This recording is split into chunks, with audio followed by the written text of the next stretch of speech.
The 1980s, of course, maybe even worse.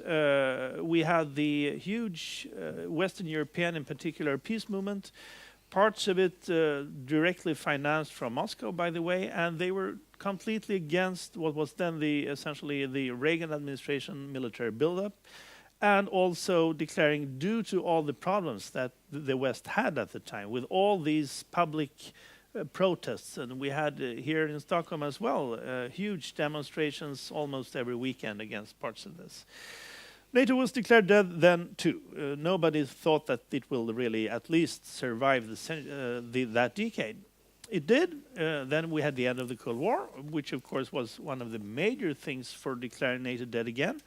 And then a few years after, the Bosnian crisis, when we had major policy differences, really not major, but they turned to be major in the average debate between, for example, the United Kingdom and the Clinton administration on what to do with Bosnia and what to do with Serbia and so on and so forth. And in 2003, of course, the Iraq War had nothing to do with NATO really, but given the problems at that time, the big rift between what Don Rumsfeld called old Europe and the United States at the time, NATO was declared dead again. And of course, then the pivot to Asia by the Obama administration has led many analysts, very recently as well, to say that now the Americans are leaving. There will be no American soldiers in Europe in a very short time, and so on and so forth. And every strategic interest that is in DC will be directed towards Asia, and in particular China. But then here we are again. Today, looking at what was then completely seen as completely implausible, namely a very strong focus within NATO and the US on defending Europe against resurgent and also reasserting Russia. What could be said of all this, though, is that the death of NATO and the death of transatlantic relations is a way of saying or presenting two different stories. One is a pure geopolitical story.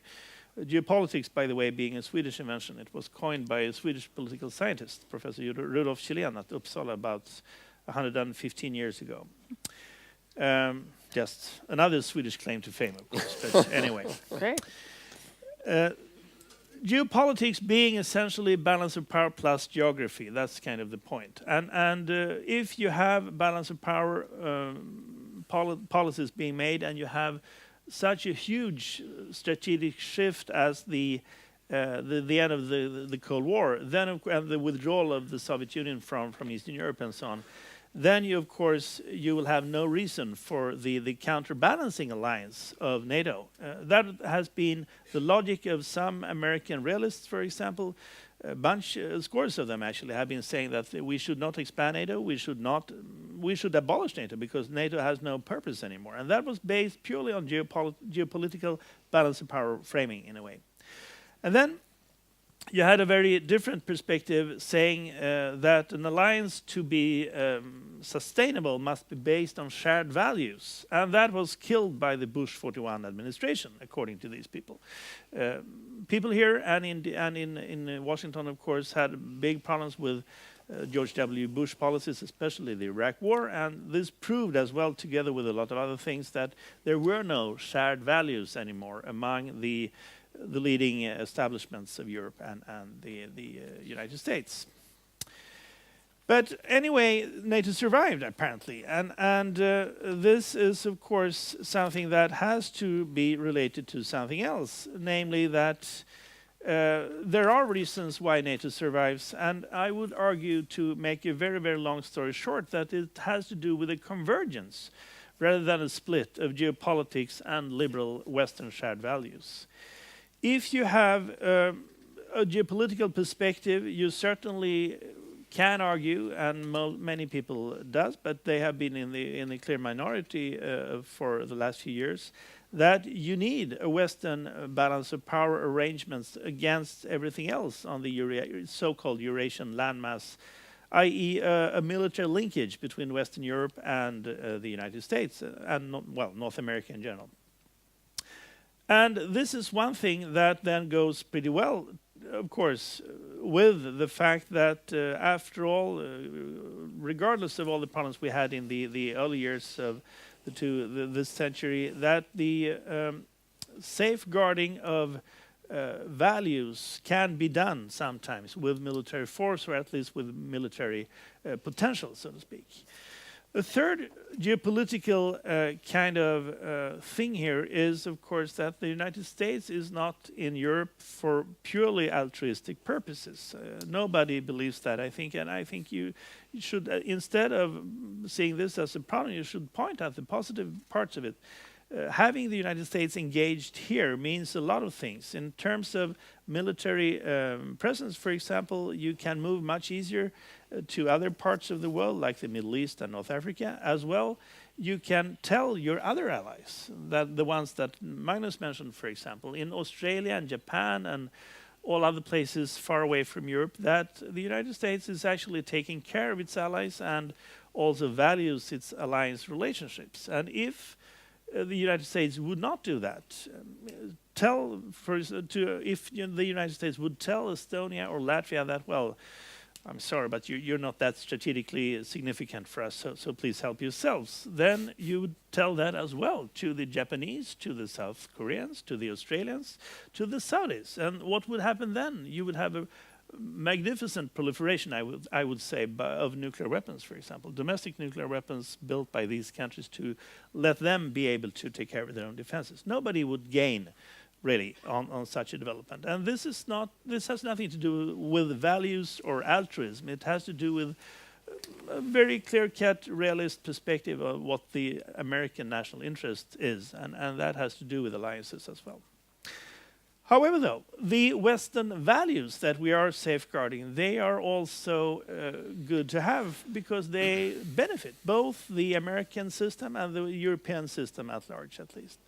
So what happens with NATO and the transatlantic relationship in general is that both these things, both the geopolitical kind of perspective or logic, so to speak, and the liberal shared value logic kind of converge. Both sides believe that this is necessary. This is one of the major explanations as to why NATO has survived all these 7 or 8 or 10 mortal crises that NATO has gone through. And I think this is very true for the future as well.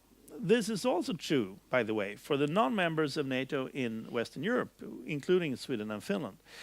The consequences of the recent developments, though, might mean, as the ambassador was alluding to this morning, and in particular in a paper this morning, that some of these policies need to change a little bit more radically. But I think the general feature of the North Atlantic Alliance and the transatlantic relationship as such has to do with that both sides are gaining both on the geopolitical front and on the values front, if you wish, and that is very beneficial to both parts. And for me, at least, this is certainly something that, regardless of Mr. Putin, is beneficial and thus explains why the NATO alliance has been up and running for so long.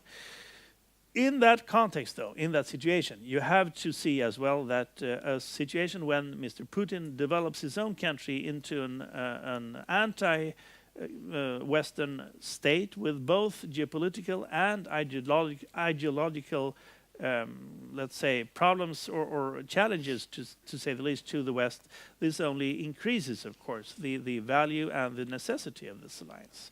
So I think, as Atis was just saying, that Mr. Putin has been extremely helpful, but he is not the only reason as to why NATO is surviving.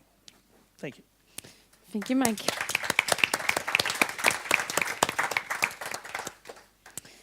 I'm sure that there are many of you that have questions and would like to ask the panel about them.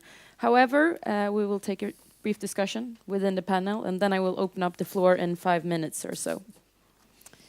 I want to start with you, Heather, and the others also. I wish you to comment.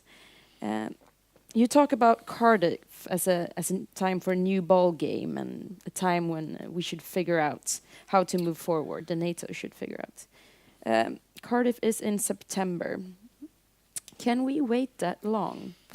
Regarding how fast Putin has been moving, over the last, what is it, 2 months now? Yeah. And that is a very fair question. I think what you're seeing, I think in some ways sort of a two-track, well, there needs to be three-track, but sort of a two-track approach.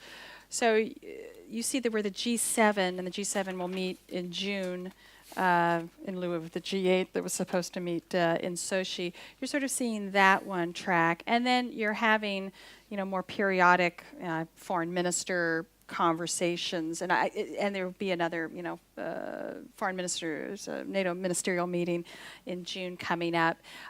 There may be a need. I mean, if the situation, we hope not, but if the situation really deteriorates, and I think obviously if we do see a Russian incursion in the east or in the south of Ukraine, I think there would be an emergency NAC. I think you'd have to, Poland would at a minimum, go back to the Article 4. We'd have to have a new consultation. So I think there's going to be a rolling process that will happen.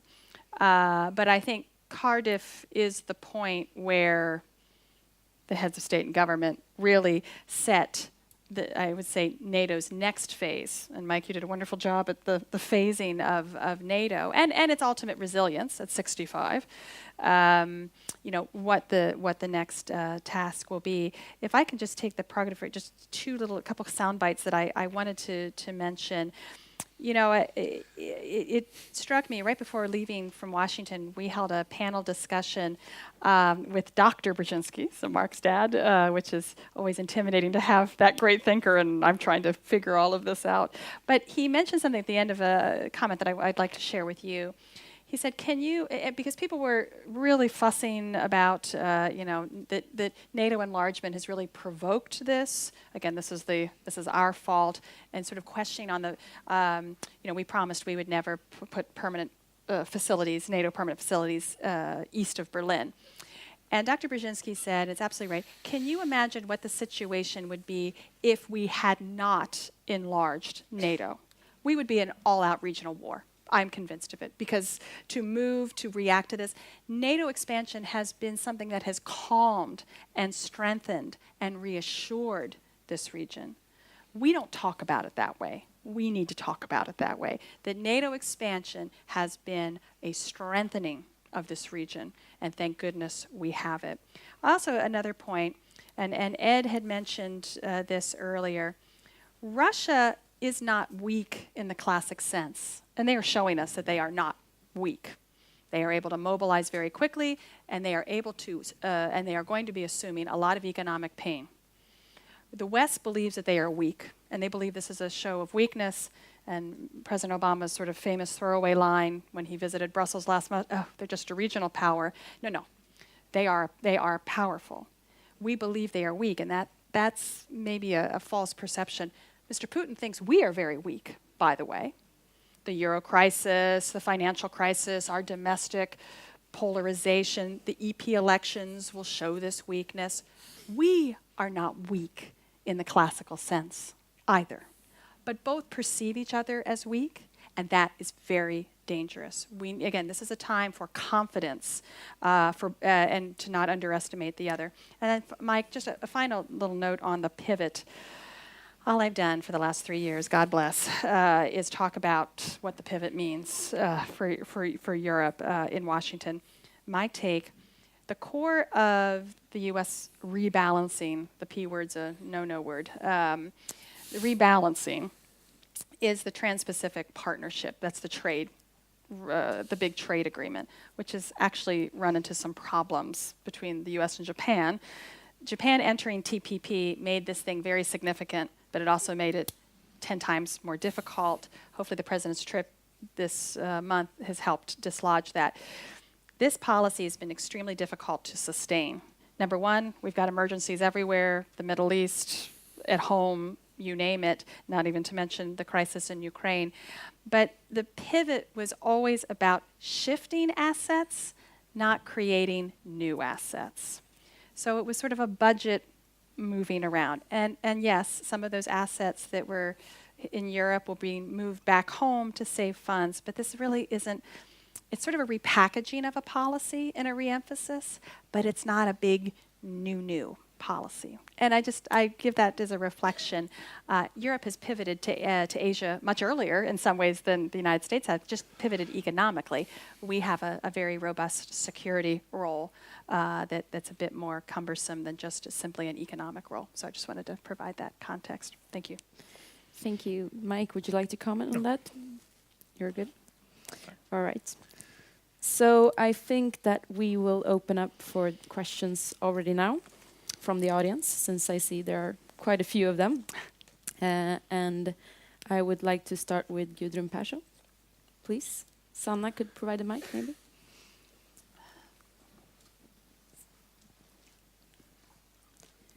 Right, thanks a lot.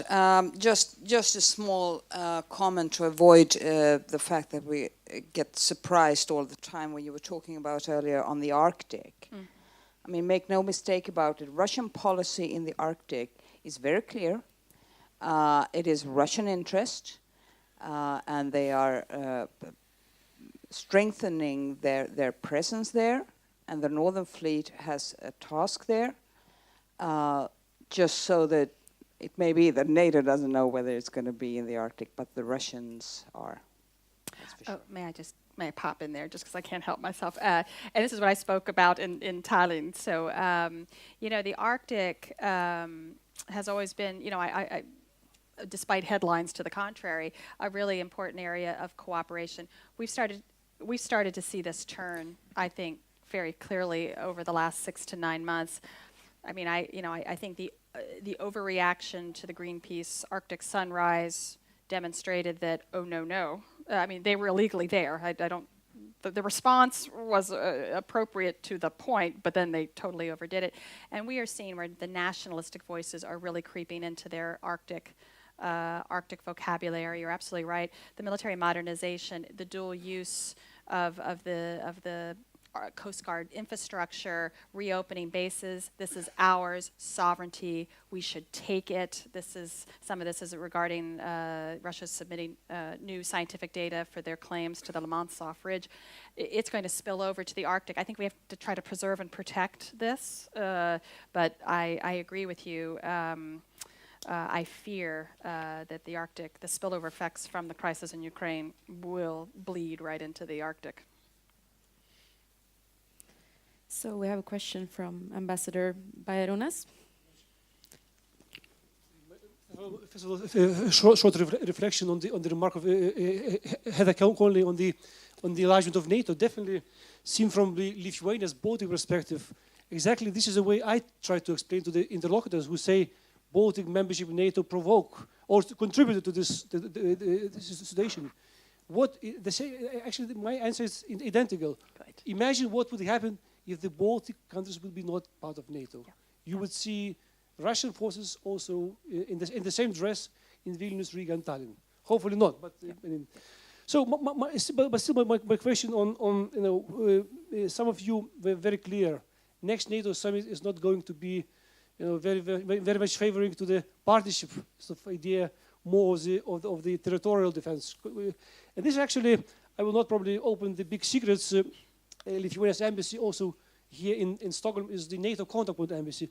So I was several weeks ago in Brussels on the sort of ambassador, also the gathering of all ambassadors doing the same job. So the message was the same. Everyone is so busy with Ukraine crisis. Yeah. So again, the message I brought from Brussels was the same. Actually, interest is high. Everyone understands Swedish-Finnish desire to be as close as possible, but simply there is no sort of capacity.